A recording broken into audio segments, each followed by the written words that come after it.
আমাদের প্রত্যেকের দেখা উচিত পরের বছর। ধরুন এই রমজান থেকে পরের রমজান, রমজান তো শেষ, ধরুন এই ডিসেম্বর থেকে পরের ডিসেম্বর, এই শীতকাল থেকে পরের শীতকাল। কিভাবে আমি একজন ভালো মুসলিম হতে পারি? আমি এখানে 3টা এরিয়া হাইলাইট করব। এখানে যারা লিখছেন শুধু 3টা ক্ষেত্র। আপনি নিজেকে একটা বাস্তবসম্মত উপায়ে যেন বলতে পারেন আমি অন্তত এই 3টা জায়গাতে আগের চেয়ে ভালো এবং উন্নতি করেছি। প্রথমটা হলো ইবাদত। আমার প্রথম চিন্তাই হবে ইবাদত নিয়ে। আমার ফজর নামাজ কি আগের চেয়ে ভালো হচ্ছে? আমি কি অন্তত ঈশা আর ফজরটা সময় মতো সঠিকভাবে আদায় করতে পারছি? পুরুষদেরকে বলছি, আমি কি ফজরের জন্য উঠতে পারছি এবং মসজিদে যেতে পারছি? হয়তো এটা প্রতিদিন করতে পারছেন না, কিন্তু এটাকে একটা লক্ষ্য হিসাবে নির্ধারণ করুন। আপনাকে রাতে তাড়াতাড়ি শুয়ে পড়তে হবে। তরুণরা, আমি বলছি আপনি জীবনে কিছুই ঠিকমতো করতে পারবেন না যদি তাড়াতাড়ি না শুয়ে পড়েন।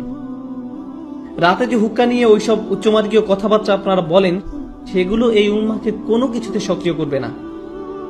আমি বলছি ওই সমস্ত গম্ভীর আলোচনা, ভালো ভালো কথা, তারপর আপনারা সকাল 10টায় ঘুম থেকে উঠে ফজর পড়ছেন। আপনার গত রাতের শর্মা আর হুক্কা নিয়ে বিশদ আলোচনা, এই উম্মাহ কি ওগুলোর কারণে জাগবে মনে করেন?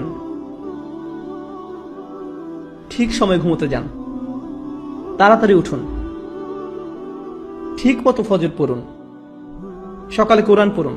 ইন্না কুরআন আল ফাজরি কানা মাশহুদা। নিয়ম করে ঠিকঠাক মতো কোরআন পড়ুন। আমরা দুনিয়া বদলানোর কথা বলি, কিন্তু আমরা একটা দিনের কার্যক্রমও বদলাতে পারি না। আপনি যদি আপনার দিন বদলাতে পারেন, তাহলে আপনার বছরও বদলাতে পারবেন, আপনার জীবনও বদলাতে পারবেন। আপনাকে আপনার দিন দিয়েই শুরু করতে হবে। ইবাদত অর্থে আপনার সকালটাকে ফলপ্রসূ করতে হবে। ইবাদতের একটা অংশ হলো, আমি বিশেষ করে এখানে তাদের অন্তর্ভুক্ত করব যাদের দূরদর্শিতা আছে। আপনার দূরদর্শিতা, আপনার অনুপ্রেরণা আসবে কোরআনের মাধ্যমে। কোরআন আপনার হৃদয়ে থাকতে হবে। যতটুকু সম্ভব কোরআন মুখস্থ করার প্রজেক্ট শুরু করতে হবে আপনাকে। একেবারে যতটুকু পারেন, যত কমই হোক না কেন। আপনি যদি বেশি করে করতে পারেন তাহলে বেশি করেন, কিন্তু প্রতিদিন ফজরের সময় একটু কোরআন তেলাওয়াত, একটু মুখস্থ করা, এটাই আপনার দিনকে ভালোভাবে শুরু করবে। আর আমি আপনাকে গ্যারান্টি দিতে পারি, আপনি যদি এরকম করেন, শুধু সপ্তাহে একবার করে দেখেন, পার্থক্যটা আপনি দিনের বাকি সময় ধরে বুঝতে পারবেন। আপনি লক্ষ্য করবেন যে ওই দিনটাতে অনেক বেশি বারাকা আছে, আপনি অনেক বেশি কিছু শেষ করতে পারছেন, আপনার চারপাশে দরজা খুলে যাচ্ছে, অনেক সুযোগ তৈরি হচ্ছে, আপনার মন পরিষ্কার আর অনেক সৃষ্টিশীল আইডিয়া আসছে। আপনি দেখবেন আল্লাহ আপনাকে ওইসব কল্যাণ দিচ্ছেন এবং দরজা খুলে দিচ্ছেন যেগুলো আগে বন্ধ ছিল। কাজেই প্রথমটা, কতগুলো এরিয়া আমি যেন বলেছি? 3টা এরিয়া। প্রথমটা হলো ইবাদত। এটাই প্রথম এরিয়া যেটাতে আমি আরো ভালো করতে যাচ্ছি।